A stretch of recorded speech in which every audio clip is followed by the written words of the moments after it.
اور ہمیں اب تو ان کو وکیل بھی مل گئے ہیں.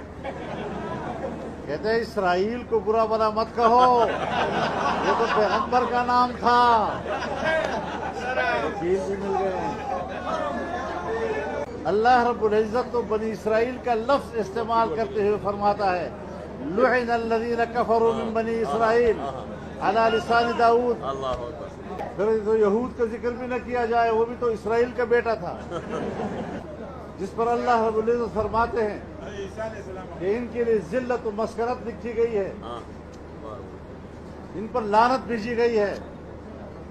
ایسے ایسے لوگ ملاؤں کے لباس میں، جاہلوں کے لباس میں ان کو وکالت مہیا کر رہے ہیں.